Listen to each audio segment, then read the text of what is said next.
मित्र हो, सोपं आहे. दुसरा आपली निंदा करत असताना, टीका करत असताना, आपल्याबद्दल वाईट साईड बोलत असताना त्याच्याबद्दल वाईट साईड बोलणं, त्याची टीका करणं, त्याचा द्वेष करणं, त्याचा मत्सर करणं, अदवा तद्वा त्याच्याबद्दल बोलत राहणं सोपं आहे. पण अवघड काय आहे?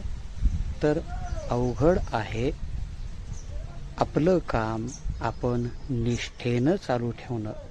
टीका होत असताना, निंदा होत असताना, द्वेष चालू असतानाही, मत्सर लोक करत असतानाही आपलं काम आपण चालू ठेवणं.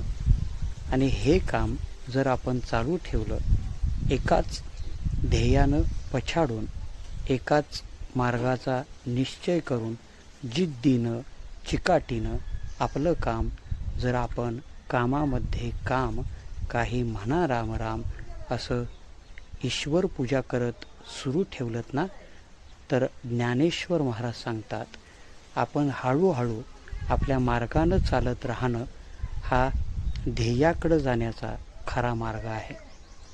मग ज्ञानेश्वर महाराज सांगतात, तो हळूहळू ढाळे ढाळे केऊ तेनी एके वेळे, तया मार्गाचे निवळे निश्चित ठाके. आणि ज्यावेळी तुम्हाला तुमचा यशाचा मार्ग सापडेल, तुम्ही यशवान व्हाल, त्यावेळी तुमची टीका करणारी माणसंच तुमची स्तुती पाठक झालेली तुम्हाला पाहायला मिळतील. असं तुमच्या आयुष्यात घडो, तुम्हाला यश प्राप्त हो आणि तुमचे निंदा करणारेच तुमच्यावर प्रेम करायला लागो, हीच प्रभूचरणी इच्छा व्यक्त करतो. रामकृष्ण हरी.